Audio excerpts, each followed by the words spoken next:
Okay, everybody, let's get started. Welcome back to System Software. Today we're going to go more into how Lexing works. Who has actually started the project? Project Zero. So people actually, okay, not many. So today should give you a little bit more tips on how you can proceed in doing this project. Who here has not yet gotten like homework 2 to run or Clang to run? Who's not gotten it to run? Okay, I guess those people didn't show up today. That's good.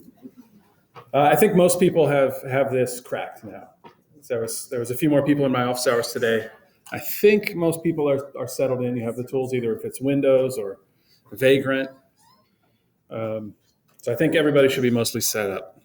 This is the one that cuts in and out.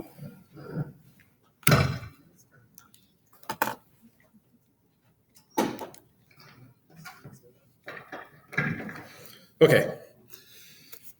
So last time we went over compilers in general from a very high level view. Went over what you need to know more or less for Project Zero, at least the source language and the target language. Keep in mind that you're not running the program, you're not writing LLVMIR, you're writing a program that takes a source file and generates LLVMIR. So you're not actually coding an LLVMIR, you're writing a program that's going to code for you.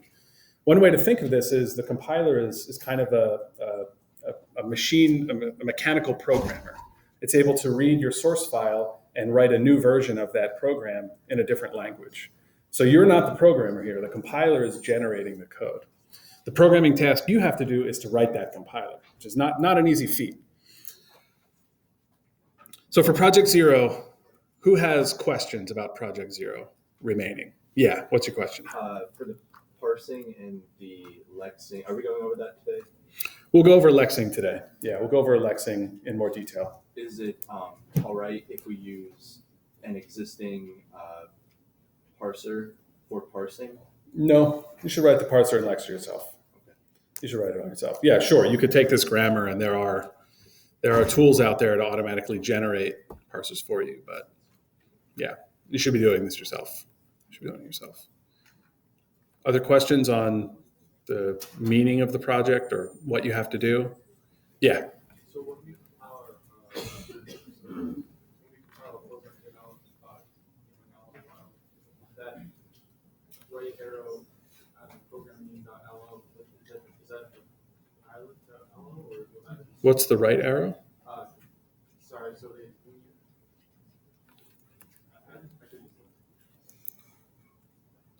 are you talking about when you compile the?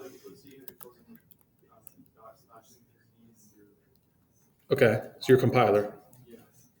I think he means outputting to that .ll file. You mean when you run simple C? Yeah, you save it. Yeah. So this. Oh, dash arrow just means you take the output. So if I type ls, ls prints it's lists the contents of a directory. If I use this greater than sign, all it does is take what was output by that program and it stores it instead in a file. So if I now go edit this file, I will get the contents of the output of that program. It's just redirecting the output of your program to another file. So you don't have to do that. The LLVM will be printed out to standard out. When you do printf, it just gets printed out to standard out. This greater than sign will just redirect that to a file. If you actually want to test it by converting that to machine code and running it, you have to save it into a file. So that's why I gave you that format. Does that make sense? Does that answer your question? Okay. Other questions? Any questions about the LLVMIR, about source language? So everyone's good on the what you need to do, right? Okay. Small question. If I have Ubuntu, then I don't really need a virtual machine to run the. Yeah, if you have Ubuntu 18 some other way, you don't need the virtual machine. Okay. Yeah. So everyone's good on the project? No questions about Or maybe nobody started, so you don't have questions yet. All right. Yeah, what's your question? So do you just take the file and just run it and then push it to the GitHub? Who? The Project Zero. the file, you mean your source file for your compiler? Yeah. Yeah, you take that and you commit it and you push that to GitHub. So if you look at, this is, I think, what the TA was supposed to go over in the first day of class. This is in git.md. So these are the directions for storing your work in Git and syncing that with the GitHub repository. So if you just go to that file, it'll walk you through how to do that with Git on the command line. And I sent out an announcement. Your Git may complain that you have not set your email and name. So I added a couple extra instructions here for doing that. And if for some people who had an installation that used VI or Vim as the default editor, that's a very confusing editor to use if you don't know the commands for it. So you may have thought, like, how do I type in? Anybody experience this? How do I type in a commit message? That's because you're using Vim. Were you using Vagrant? No, right? We're using Vagrant? No, actually. No, yeah. So the Vagrant machine I gave you uses the Nano editor, which is an easier editor to use. And I gave some the steps on how to use the Nano editor, which are down here somewhere. Yeah, here. This is how you use Nano. But if you came to Ubuntu 18 in another way, you may have a different editor by default, and that editor is harder to use, it has special commands. Just look up Vim tutorial if you want to learn that, or change your editor to use Nano by doing this. Anyway, that's all in the Git setup. So yeah, just try to get all the, go through that tutorial, go through homework 2, make sure all your tool chain is set up, how to use it more or less, so they can actually just like get focused on coding, because the project's due in like a week and a half. It's doing less than a week, less than 2 weeks. Okay, so let's continue on with the day. So we started a little bit last week talking about Lexing. So this is the first thing that any compiler or really any source processing tool needs to do. What does a Lexer do? A Lexer groups characters into words. So we can look at text like this, like hello world, or this sentence here. So everybody here last time could actually read this text, because your mind, you've been trained in language. You have probably an innate capacity for language, or at least you've learned language. You can parse that yourself. What's that? It's really hard to see on night mode. Oh, night mode, sorry. I should just turn that off. Better? Yeah. All right. So all of us, people we as humans have this language capacity, whether it's learned or innate. And even though I've strung these words together, all of you can read this sentence because your mind is just automatically grouping these characters into words. Well, a computer is not a human. A computer is a machine, and it can only work with basically binary data. So we as the compiler writer need to write an algorithm that can actually process this text one letter at a time and do the grouping into words. This Lexing feels like it's a given for humans, but it's actually a computationally difficult problem. And this is what Lexing and the techniques that I'm going to show you today and the next couple of lectures, this is how we can formalize and mechanize this Lexing process. So just as a refresher, in C, you have this character type, and the character type refers to one ASCII character. So just recall that you have to put this in single quotes in C. So if I want to have the character A, it's A in single quotes. You can't have more than one character in between these single quotes. So looking at /n, I asked this last time, why is it that /n has 2 characters in between the single quotes? It's functionally seen as a single character. Yeah, because /n is just the way in C you represent the new line character. And the new line character is just a single character. And if you want to read from a file a single character at a time, you can use fgetc.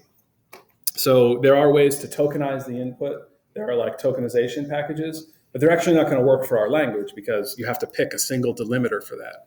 And for our language, it won't do it for you automatically. So you'll need to read the file one character at a time. So what the Lexer does is it takes this input here, which is just a sequence of characters. Each character is 1 byte. Takes a sequence of these characters, and it turns them, and it buffers each word in our language and identifies what that word means in the language. So when it sees the characters print, I mean, obviously we know that that spells out print, but the compiler, your algorithm, needs to recognize the fact that those characters have been seen in the input and identify it as the print keyword. Now that may seem trivial, but once we get to words like 7, 8, words in our language, we have to actually loop through each character of that number and make sure that only digits appear in this number. So it's not 7A 8. There's not alphabetic characters or spaces. And once it sees a string of these digits, our compiler knows that we've seen a number. And hopefully you can start imagining how this process works. You just have basically an infinite loop until you reach the end of the file. You just keep looping and reading one character at a time, saving it into a buffer until you recognize a complete token, a complete word in our language. So similarly for numbers can optionally have a negative sign before them. And so if you remember last time we discussed about what happens when you have the same symbol, like the minus sign, being used in different ways in our language. So we could have had minus -2. And the way our compiler knows that those two minus signs mean different things is by the sequence of characters. And that's the syntax of our language. We'll get into syntax in a couple of weeks. We can also formalize that. So questions about what the Lexer does and what your Lexer will need to do when you start writing this program. Yeah.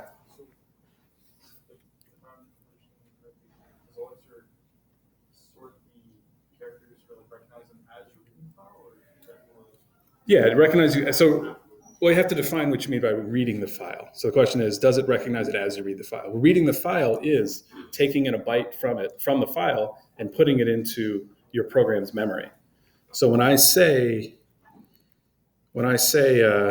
C equals fgetC, this is a library function that will take a byte from that file and store it into the memory that's referenced by the variable C. So reading the file means taking the bytes of that file into memory, one at a time, or a line at a time, however you want to read it in. But for fgetC, you're reading in a single byte at a time, and then your program is deciding what to do based on that byte. Yeah. So the C would be equivalent to the first character that's inside the file. That's right. Yeah. So C will now have the character that's the first byte in this file. Yeah. So do we have to use a fgetC, or can we use scanf? It's going to be easier if you use fgetC, because if you use fscanf, you're going to be delimiting it on the new line character, and then you're going to have to just read each character of the string you read in anyway. So, without using a compiler framework, reading one character at a time will be the easier way to do this. Okay, so the actual string of characters that the Lexer reads in and identifies as a word, what I call a word loosely, is formally called a lexeme. The lexeme is the actual string of characters that forms a single word in your language. Now, word is kind of a loose term. So the technical term is a token.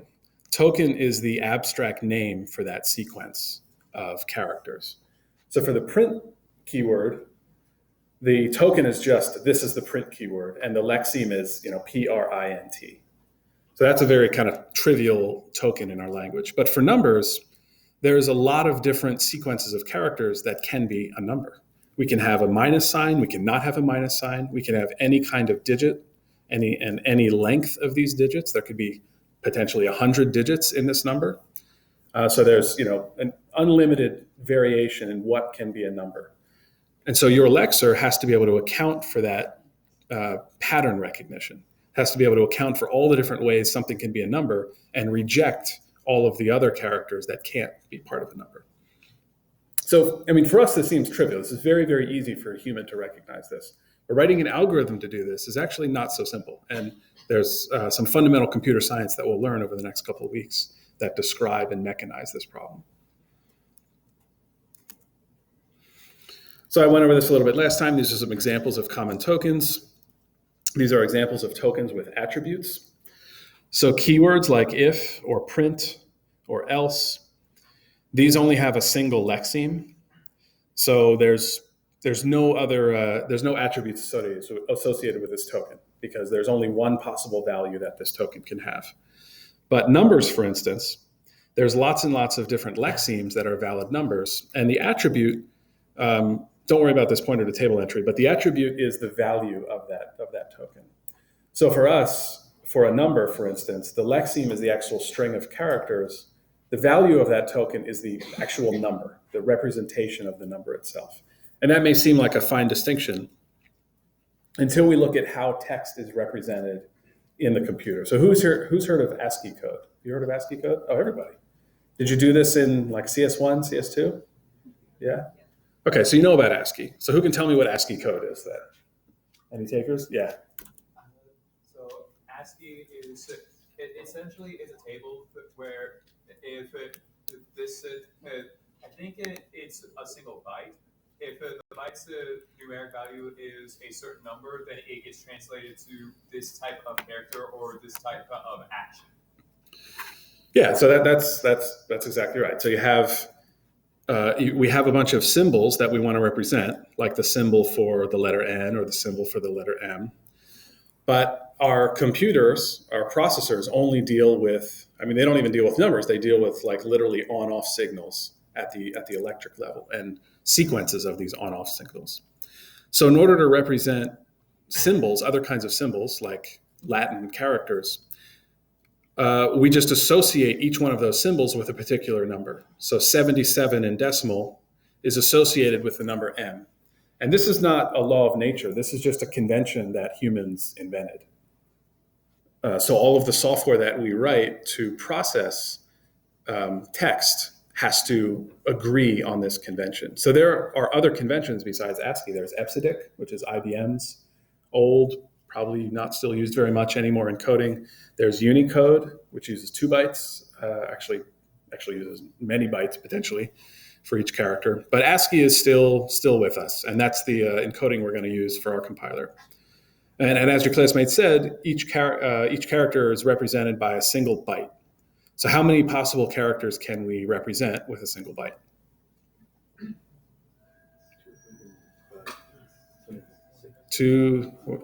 One person, raise your hand and tell me. Yeah. 255, 256. So yeah, 2 to the 8, right? Because they're 8 bits. Well, it turns out ASCII code only uses 7 of those bytes for some historical reasons. The last byte was used as like a parity check, to see whether the number of bits was even or odd. It was like an old school form of error checking. I don't even know if it's really used anymore in today's ASCII processors. So we lose half of the potential numbers we can use for encoding. So ASCII code, you only get 128 different characters. Actually 128 different characters. But also, as your classmate said, not all of these represent symbols in the language. So there are these non-printable characters on the left side here, like, where is new line? So hex A, or decimal 10, is the line feed character. And so even though we see space when we print out a text file, all those spaces are actually encoded in the text file using a byte. So let me actually show you, where am I here? So let me show you what the actual, if we run a text file like hello world.c, so this is just a simple hello world program. If I use a program to dump out all of the ASCII codes as hexadecimal numbers, we see the symbols, the ASCII symbols on the right here. So we have a hash symbol followed by an I, followed by an N. And on the left, we have the ASCII codes for each of these text files. So notice after the include statement, there's some underlines here. These are actually the new line characters. So the new line character, remember from our table, has code hex 0A. That's the new line character. And so the only reason that it looks like space when I print it out is that the program that's interpreting this file just adds extra space in the graphics display. Whatever if it's Windows, if it's using a graphics display, if it's a console, there is machinery that will just make empty space where that new line character is. And it's all just according to convention. There's no laws of nature, there's no physics involved here. This is just human convention and programs that interpret these conventions. Yeah. Is there any command that we can see the file in terms of like decimal instead of hex? Yeah, there is. So there's a program called OD, which I think is octal dump. And this, you can make it print out in, I have to look at the man page, but I think it can print out in decimal as well. Same as U32, select unsigned, well, it's 2-byte units, which is a little annoying. But yeah, you can use OD to print it out in different representations. So this is octal. It's printing out in decimal, but it's like 2-byte decimal, so it's not going to show you each one. There's probably a way to do it where it's 1 byte at a time. But so hex is kind of the currency of the world of computing. Hex, get used to looking at hex to some degree, at least know how to convert between to and from hex. But that's kind of, if you're doing any kind of reverse engineering or low-level implementation, hex representation is what developers are going to use, which is why our ASCII table also has hex and octal, I believe. Okay, questions on this? So this is the reason why your Lexer can't just run a function that says read this file for me, because read this file has to be defined in some mechanical way. For humans, this is just something we do intuitively, but when we actually want to engineer something that can do what we call reading, we have to actually define what that means. Yeah, question. So is whitespace as well? Yeah, whitespace. Yeah, spaces are characters as well. So there's a space here, and that space is hex 20. And actually, conveniently, this editor has made the spacing in light green for us. So yeah, spaces are also non-printable characters.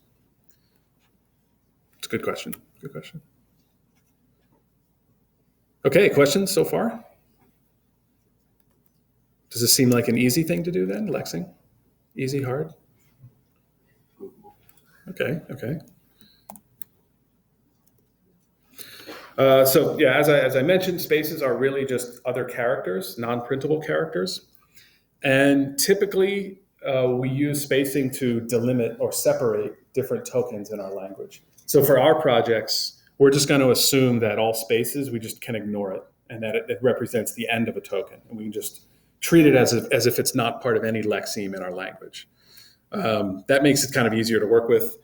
Most modern programming languages have extra syntax for whitespace or extra lexical specifications for whitespace. So comments, for instance, why is it that C will ignore these comments? That's because it treats it just like it treats any other whitespace. As soon as the C parser or the C Lexer sees these two slashes, it reads all the rest of the characters, but it just doesn't turn them into any tokens. It interprets them as if they're not actually part of the language. So as soon as you parse your Lex and parse your C file, none of those comments reach the actual machine code that you generate. So that's why you can just write whatever you want there. You can comment out code, and that's why it never reaches nature's machine code. Okay, so I did that. I inspected the text files. Okay, so now let's look at an example lexical specification for our project. So I give a little blurb about tokens and lexemes. So our language only has 3 keywords: print, int, which will be used for declaring variables, and return, which will be used for functions. So the only one you need for this project is to recognize the print keyword. There's a bunch of punctuation symbols, just like there are in C. So for this project, you'll need these first 6 symbols. So you'll just have to recognize the semicolon, the plus, and the minus. You have to recognize all these symbols. And in some way, which we'll talk about in a little bit, associate them with the token symbol name. So this doesn't necessarily have to be done explicitly in explicit representation, but conceptually, whenever your Lexer sees any of these characters, it should recognize them as being one of these tokens, one of these types of tokens. And I'll get into a little bit what that means when you actually start coding this assignment.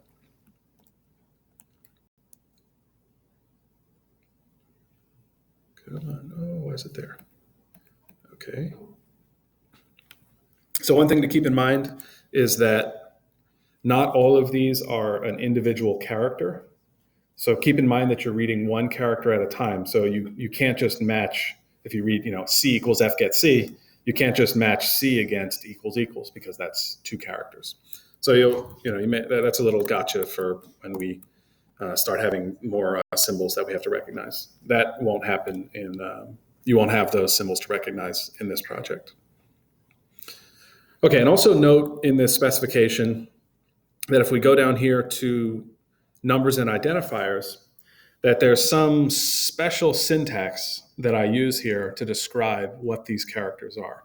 So unlike operators and keywords, those have a single lexeme.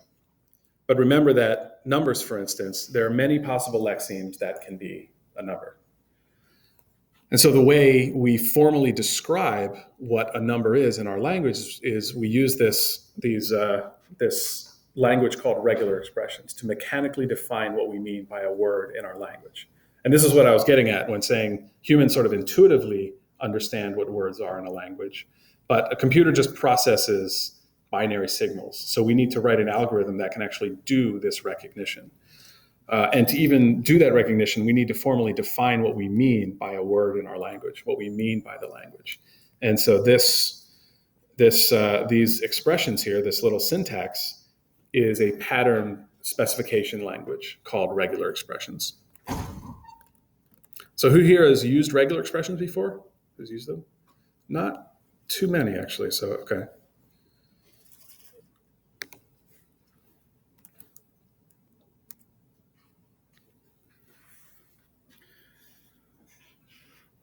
Okay, so as you're reading in these characters, you should be buffering them. So buffering is just some character array. And as you read them in, you should be saving them into a buffer so that you can have the lexeme. And as you go along, you want to stop when you've seen a complete token in your language, when you see another character that doesn't belong to that token.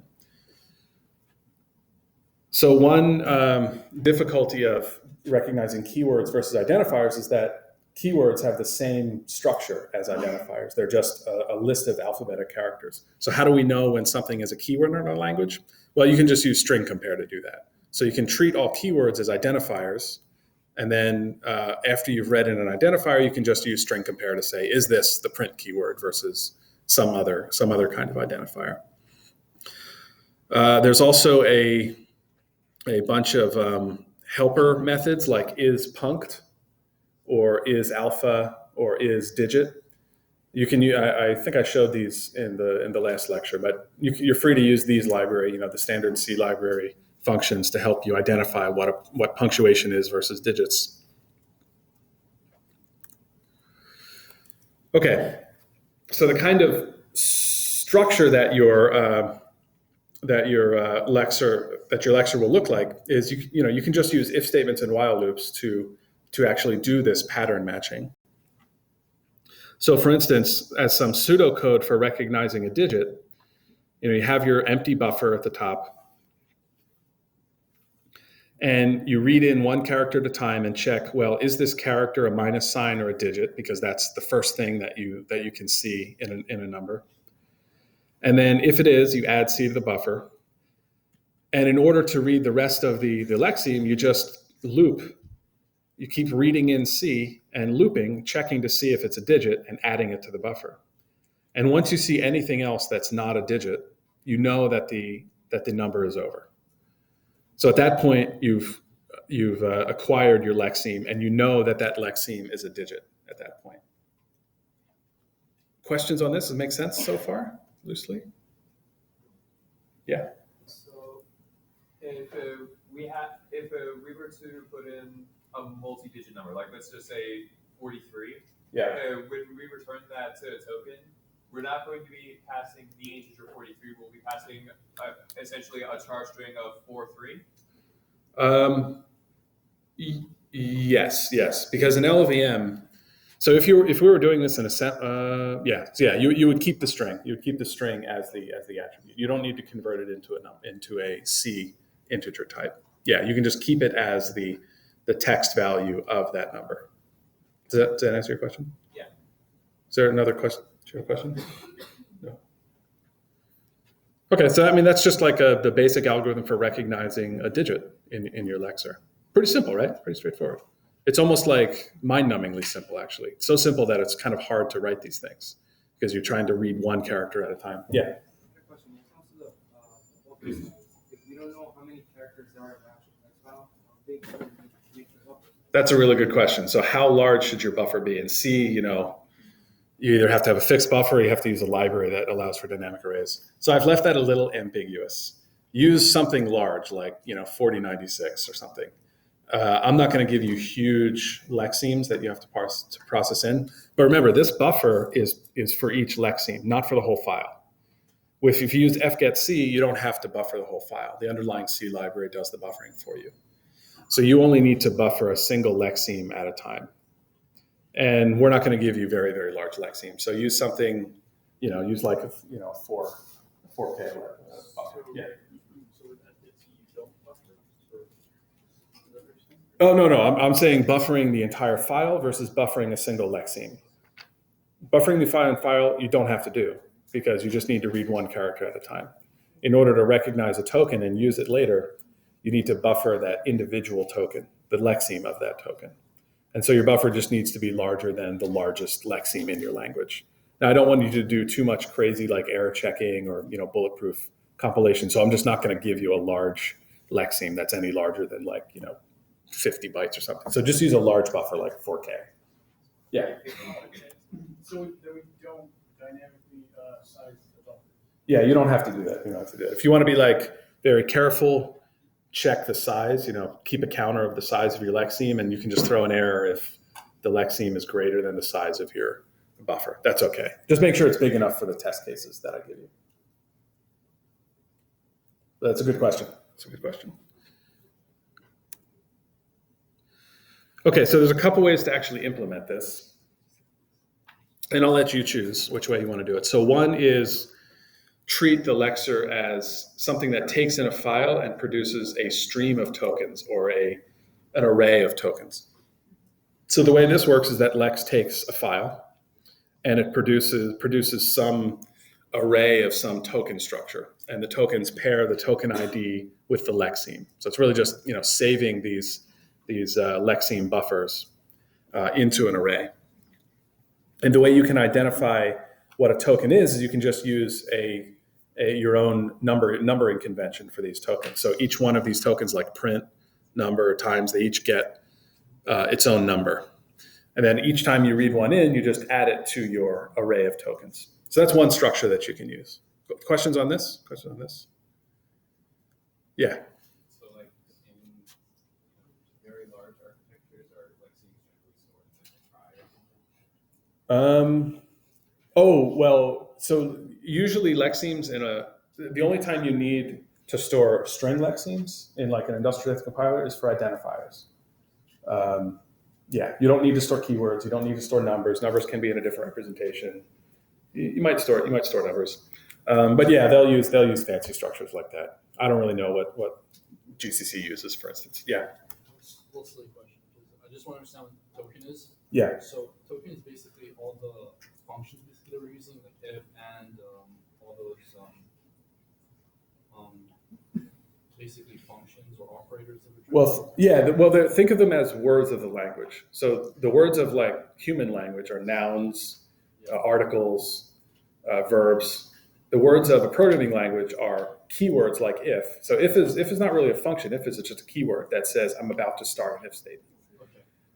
And then an identifier, alphabetic character followed by digits or letters or digits, is another type of word in that language. An operator like multiplication is just another word in the language. Okay. So this is even before the level of interpreting what an if statement is. An if statement is comprised of many tokens in the language. So this is just the part of identifying the tokens that you have in your source file. Okay, so token is basically the words that we can use inside the program that our program can understand. That's right. Yeah, they're the words that are going to make up a program. So characters to words. So you have one little level of abstraction, and then we're going to abstract that further to syntax. But we'll get that in project 1. So the other architecture, which thinking about it now might actually be easier, but I'll let you decide. So the first one is actually how a lot of compiler frameworks work.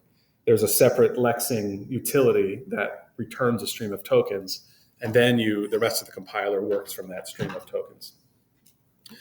But you could also certainly do it this way, where each token, instead of using a unique number to identify those tokens and store them in a buffer, you could just have a function for each of these tokens that returns the lexeme once it recognizes that token.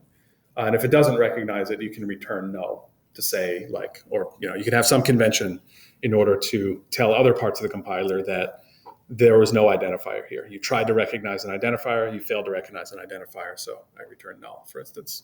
And if you do recognize an identifier, it returns the lexeme of that identifier. So this is just another possible architecture you can use. Questions on this one? Questions on this? Yeah. What do you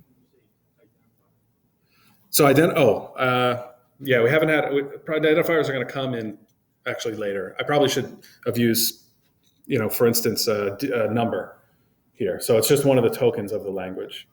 So the language has numbers, the print statement. Right now it has numbers, the print statement, and all the different operators. So you could have one function for each of those. And the function itself is kind of like the symbol representing that token in your language. So then when you go to recognize, do I have a whole print statement? You can just call each of those functions and say, I'm going to call the print function to see if this is actually the print queue. Then I'm going to call the number function, then I'll call the operator function, and so on. Make sense? Questions so far? So I realize this is maybe a little conceptual. So I'll do a little coding at the end of this to try to make this a little more concrete.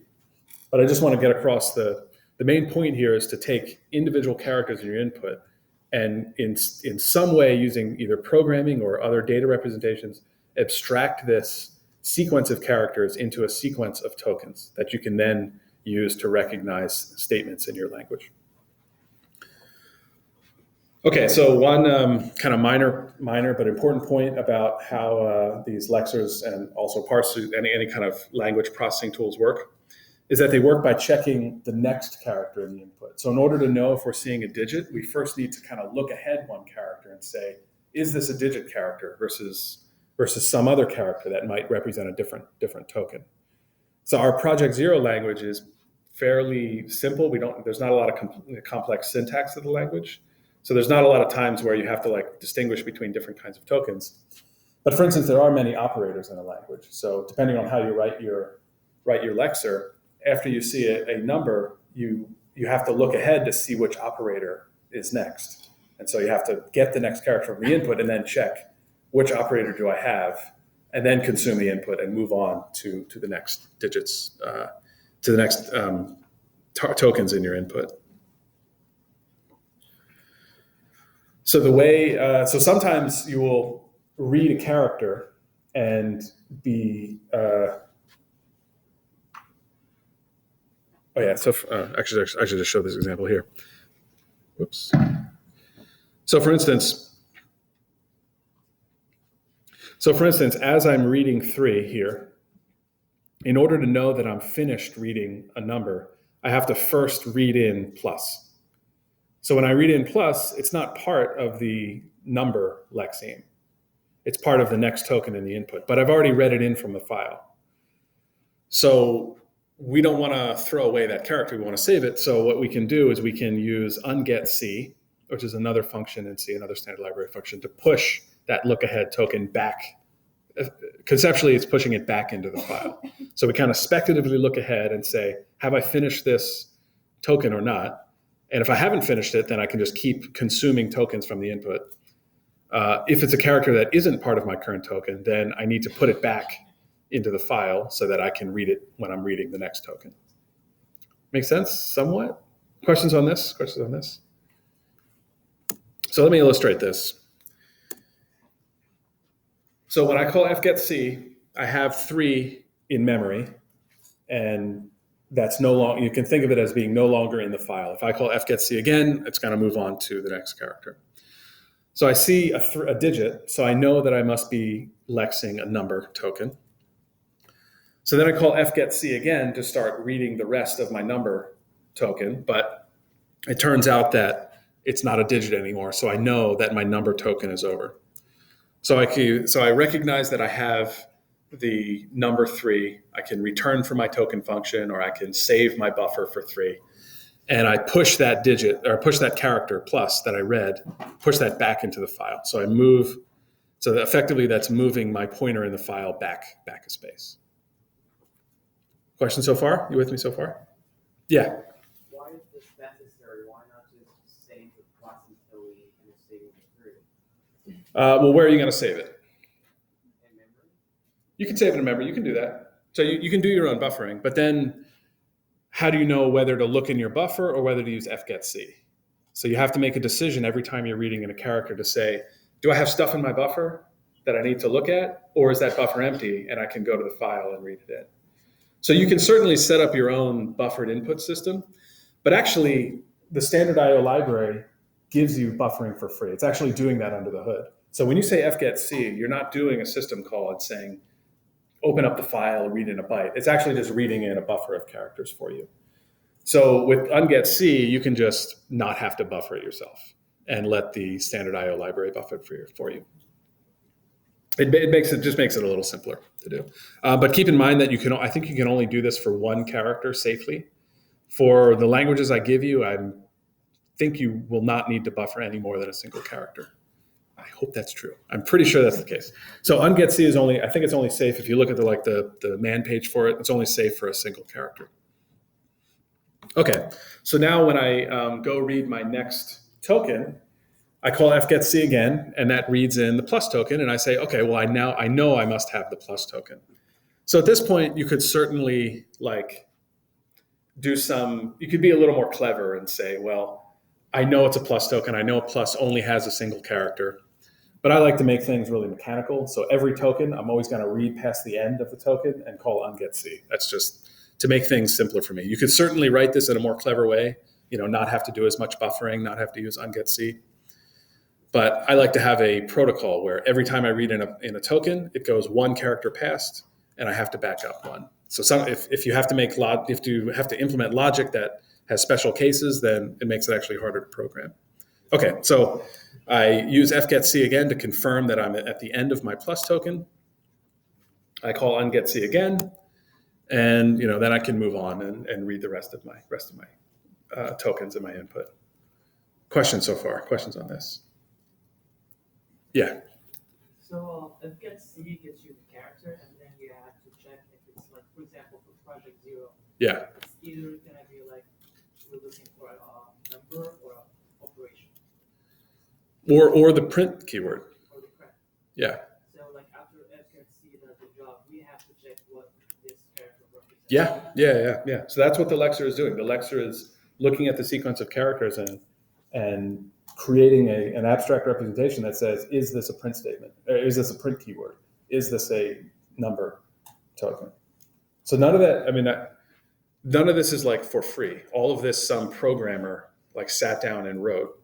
There's nothing in the machine, the actual hardware of the machine, that can tell you you've seen a digit string. There's nothing in the hardware, well, at least most hardware that you have, that does that. Does that make sense? Yeah. So when you call that fgetC, for example, reading frame, and then does it automatically go to the plus sign, or do you have to call it? Well, think of it as so. This pointer so maybe this is kind of a fine point, but this pointer, I'm using this pointer to represent what you have in memory in your C character. So so another way to look at it is that the pointer in the file buffer is here. is on the next character already. But it's a minor point. You can just think of fgetc gives you whatever the next character of the input is. And whenever you call it again, it's going to give you the character after that. Questions?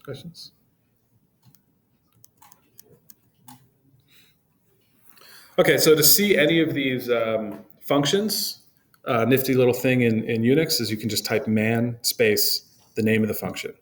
So if I just type man fgetc, it'll actually give me a description of, well, it'll give me a series of functions, but it'll actually give me the function prototype, and it'll even tell me the behavior of this function. So it'll read the next character from the stream, return it as an unsigned char, cast to an int, or EOF, end of file. So EOF is a special, if you import or if you include standard IO, EOF is defined for you. I think on my system it's defined to be -1, but that EOF represents the end of the file. So this is something you have to be careful of. This is a corner case on the Lexer. You also need to be aware of the EOF character, or not it's not really a character, but it's when you call fgetc and it returns EOF, your input is done. And if you keep trying to call fgetc, you'll probably get like a null pointer error. Something will go wrong. So you have to be checking for EOF also as you're lexing your input. Okay. So that's kind of the mechanics of writing a Lexer. But how can we actually, so it's useful to describe what a Lexer does in a mechanical, formal way, so that we can be absolutely clear what we mean by the words in our language and how we can actually mechanically process these in. And so to do this, actually even predating compilers, linguists have thought about formal theories of what a language means. And so one definition of a language is that it's just a set of possible utterances or strings, set of possible finite sequences of characters. But then what are these words in the language? Well, there's some string, some finite sequence of symbols over some alphabet. So everybody knows what the English alphabet is, but in formal languages, an alphabet is just some finite set of symbols. So what is the alphabet for our compiler? Is it like the Latin alphabet? PRINT, numbers plus minus times divide mod semicolon.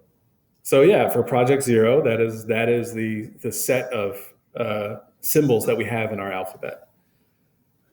Compilers usually, you can think of it as like maybe the ASCII. If you want to be lazy, you can say the ASCII, the set of ASCII characters. Although, as your classmate pointed out, not all of those are symbols in our language.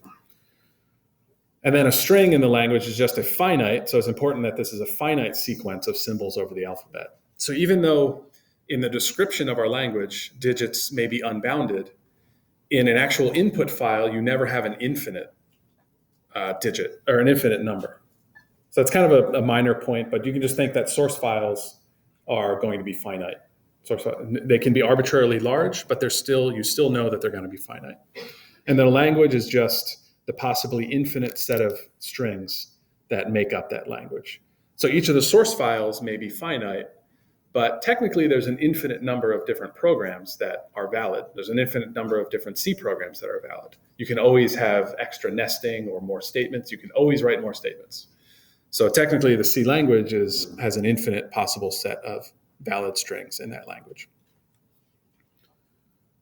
Okay, questions on this, the formal definitions of languages? So this is just some formal theory to get out of the way.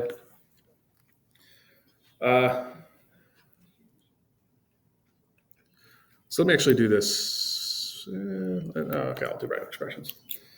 So regular expressions define patterns of strings over some language in terms of that formal definition I just showed you. So for those of you who haven't seen regular expressions before, there's 3 operations that make up regular expressions. And using these 3 operations, we can describe a whole range of different patterns, including identifiers in a language, numbers. And so these 3 operations are concatenation. So if I have the regular expression that just says A followed by B, that just means in our language, B must follow A. So the print keyword you can think of it as concatenating the letters print. So alternation says one or the other character may appear. This is kind of like an if statement. So if I have the regular expression like this that says A or BC, that means a valid token in this regular expression is either A or BC, but not both. Questions on this so far? Pretty straightforward, right? Closure is the slightly more subtle one. So closure, represented by this star, clean closure, closure, these are all the same terms for the same operation. It means that the string or the language that has the closure operator on it, it means that that string can appear 0 or more times in any string in the language. So quick question, if I have this regular expression, how many strings are in this language? Well, how many total strings are in the language? Huh? Infinite. There's an infinite number of possible strings in this language. So this regular expression notation means a string in the language can have 0 or more copies of this string inside the parentheses. So that means the language itself has an infinite number of possible strings in the language. So the empty string is in the language, AB is in the language, ABAB is in the language, ABAB, and so on. Those are all valid strings in the language. So this is just a minor distinction between a single string in the language versus the whole language itself. And these operations are meant to describe the entire language, all the possible strings in a given language. Yes? Backslash A? Backslash N? Oh no, backslash N is just a single character. A single character. It's different. Other questions about this? And so you can just use parentheses for order of operations. So concatenation doesn't necessarily have to be between two individual characters. It can be between two entire patterns. So I could concatenate this with this.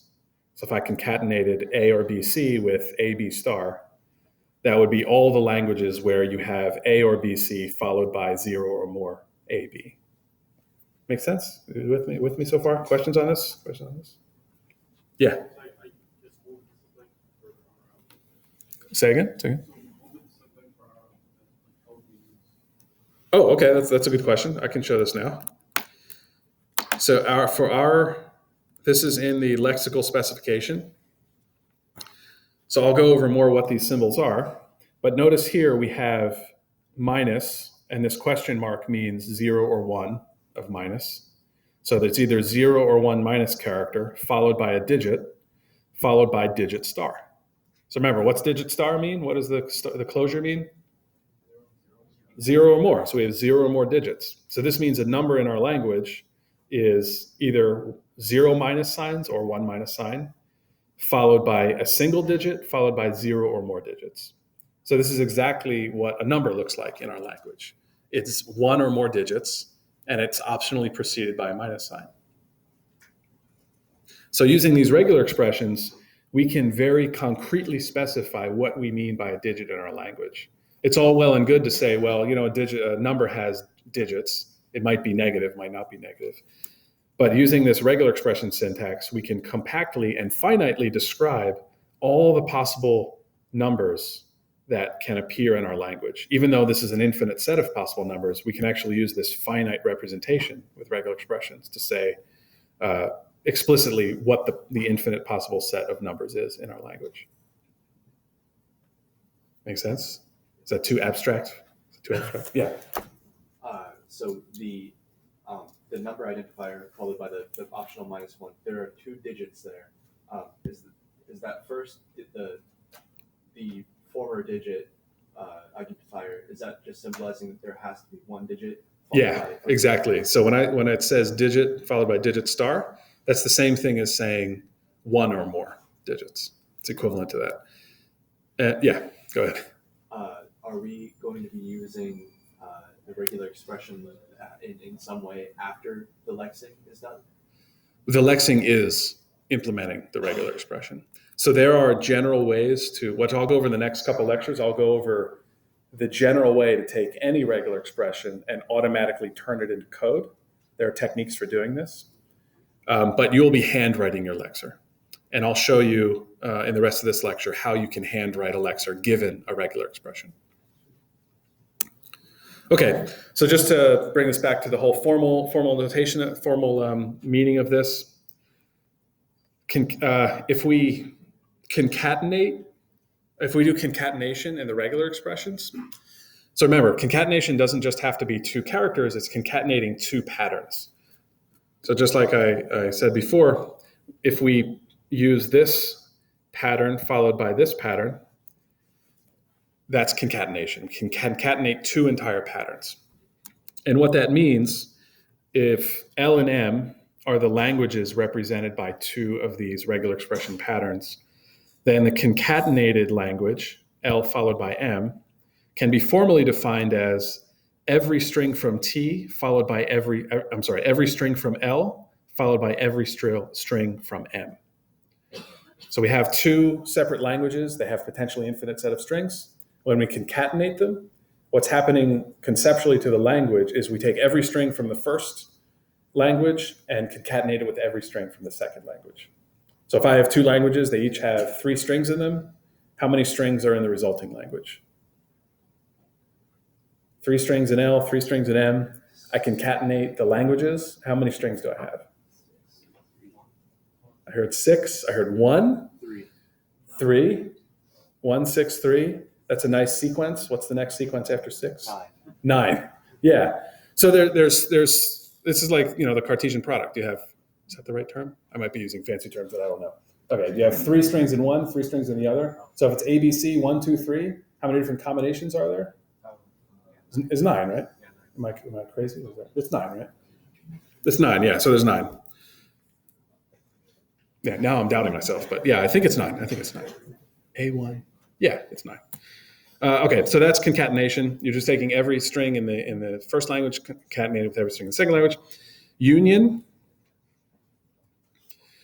Union is, well, this is represented like this in the language syntax. For the regular expression syntax, it's a pipe. And it's every string that's either in L or either in M. So the new language has all the strings from L and all the strings from M. So if I have 2 languages, each have 3 strings in them, how many strings are in the union of those 2 languages? 6. Yeah, so if I have ABC 1, 2, 3, the final language has all 6 of those. And so clean closure has this fairly not so fun syntax here. But clean closure is the union of all possible concatenations of the language. So this LI is saying concatenate it, I times. So if I have L0, I have no instances of the elements in L. If I have L1, that means I just have L by itself. If I have L2, that means LL. L3 is LLL, and so on. So it's all possible concatenations of L with itself, but it's the union of all of these. So if I have L and it has a single string in it, what is the size of the clean closure of L?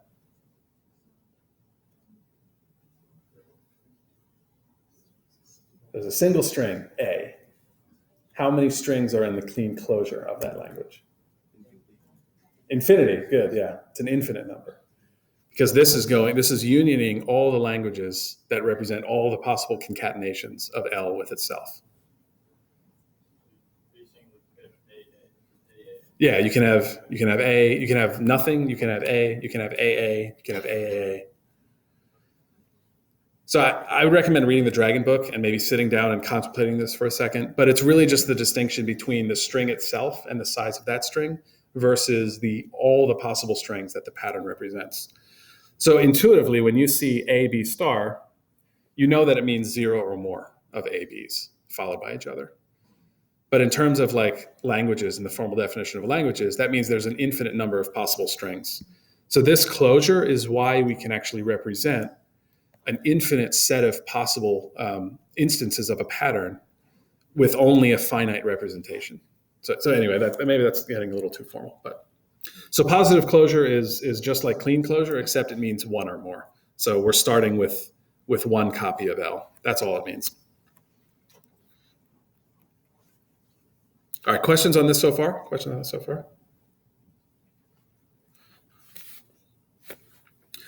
Okay, so note the order of operations. BC, oh wait, what were my order of operations? So it's just like exponentiation, multiplication, and addition. Closure has the highest order, then concatenation, then alternation. So if I have this string here, it's equivalent to the pattern, if I have this expression here on the right, it's equivalent to the pattern on the left. So concatenation is stronger than alternation. Star is stronger than, this is already parenthesized, and so on. But hopefully that'll just be intuitive. Okay, so for the sake of time, I'm going to skip this. As an exercise, you can kind of do these at home. What is the regular expression for numbers that's sort of given to you these two are actually given to you in the lexical specification. But think about how would you do a regular expression for every second character is 0? See if you can do that. So that's the regular expression for numbers. So notice here that it's just a really long series of alternations. But there is some syntactic sugar we can use for writing these regular expressions that make it easier than just writing everything with these 3 operations. So technically speaking, you only need these 3 operations to define any regular language. But real-world regular expression tools will use a whole bunch of syntactic sugar to make writing regular expressions easier. So for instance, a question mark is equivalent to this pattern, A or epsilon. So epsilon is how we represent the empty string in regular expressions. So instead of writing A epsilon every time, we can just write A question mark. So that's what that minus question mark means in our specification. There's also character ranges like 0 to 9. And this works because in the ASCII character codes, these characters are adjacent to each other. So they can just check the range of the ASCII code. There's also character classes. So this syntax may look a little ugly, but this is just saying A or 2 or new line character. So that's what this is equivalent to. You can also do negation with this. So for identifiers, one way to write regular expressions using this, for identifiers using the syntactic sugar, is using this. So we have the range of characters from A to Z, both upper and lowercase, followed by 0 or more letters or numbers using these character classes. I just want to make you aware of this. When you actually go out and be a software engineer, when you want to do searching and replacing in your IDE, often they'll have regular expressions, and you can do some pretty powerful things using just search and replace.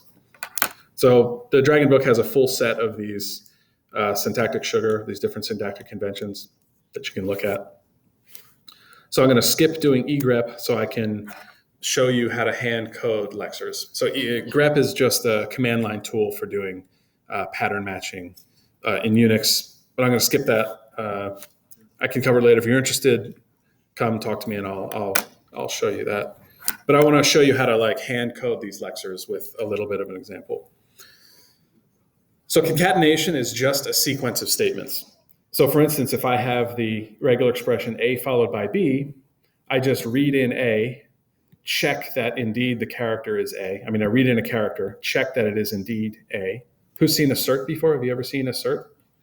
Okay, it'll just fail if this is not true. It's just a quick way of writing, if, and then exit if it's not true. So I read in a character and I check whether it's A, and then I read in another character and check whether it's B. That's all concatenation is. It's just literally writing a sequence of statements. Yeah. This is just a snippet. This is not a complete program. You probably should close the file.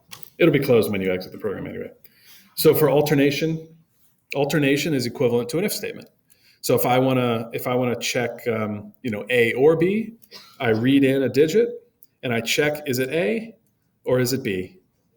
And if it's A, then I push it back and then read the contents of my of the alternation, the two operands on the alternation. So basically, it's just an if statement when you do alternation. And closure is basically equivalent to a while loop. You check the first character of the what's inside of the closure, and just put that in a while loop until you no longer see the first character of the stuff inside of the closure. Questions on this so far?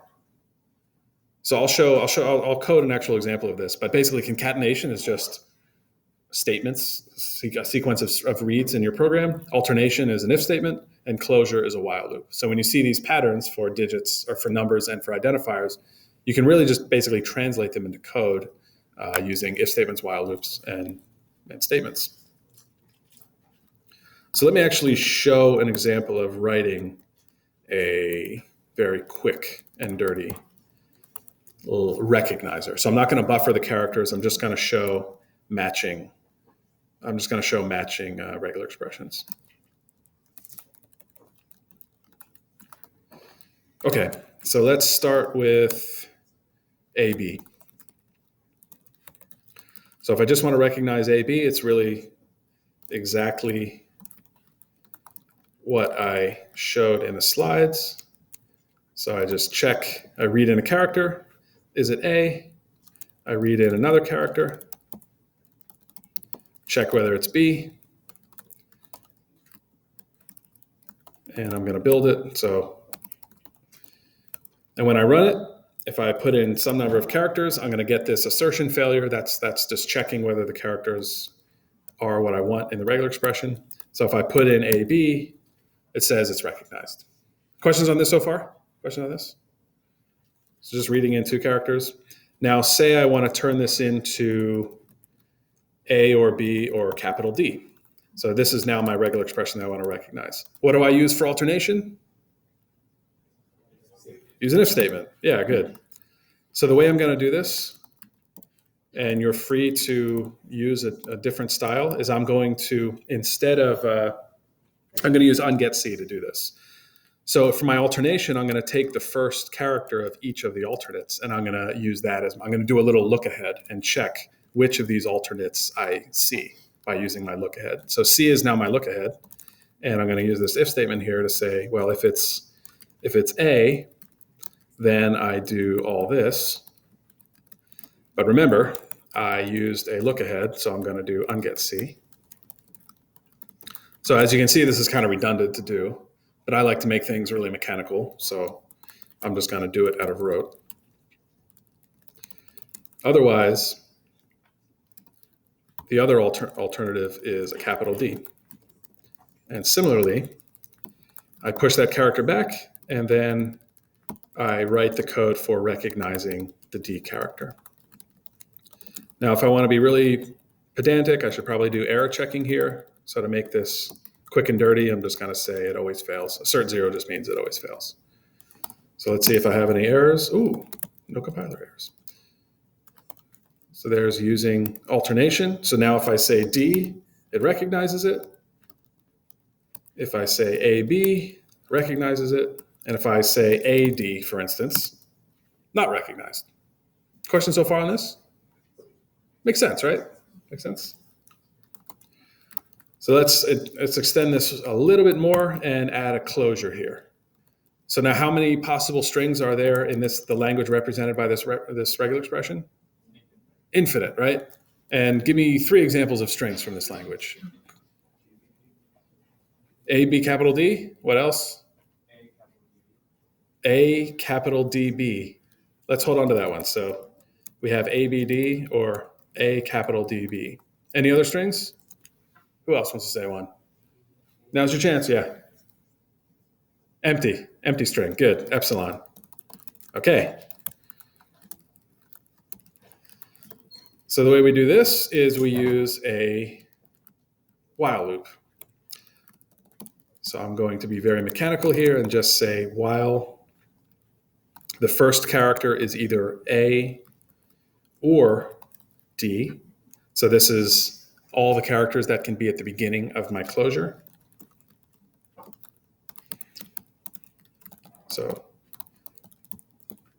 then ungetc, and then the contents of this is my, why is this not indenting? Oh, that's why. So the contents of this clean closure is just the expression that I had before, the alternation expression.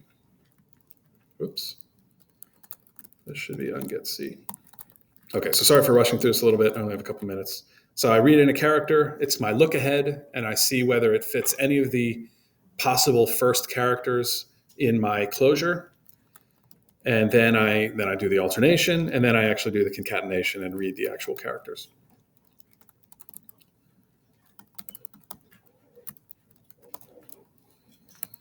So now let's look at our three examples. So here's an empty. That was empty string. I just hit Control D to say end of file. Recognized. That seems to be right. What else did I have? I had ABD. Recognized. So let's try the other one. ADB. Aborted. So what's wrong? Is this not a string in the language, or did I write my Lexer wrong? Because it's A and B or D by itself. Right. It's A followed by B. So this concatenation. So remember, order of operations means A, B happens first. So you have to have A followed by B. Yeah.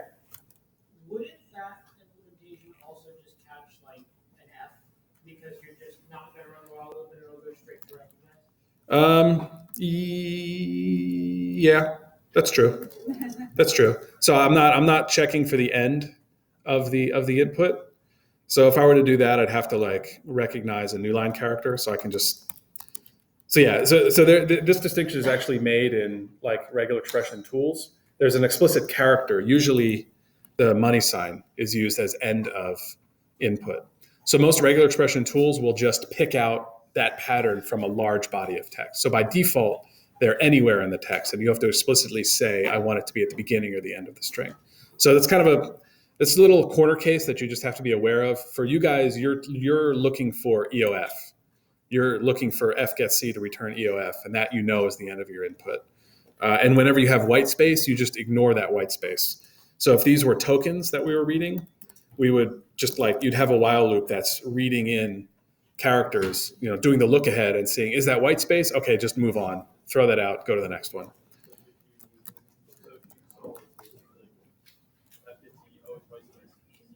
Yeah, exactly. You just continue. So here I just showed you reading like one character. If you wrote it like this and you exited this while loop, that means that you're on a character that is not part of your regular expression. So you should, yeah. Anyway, since we only have 1 minute, so that's just a little overview of the Lexing.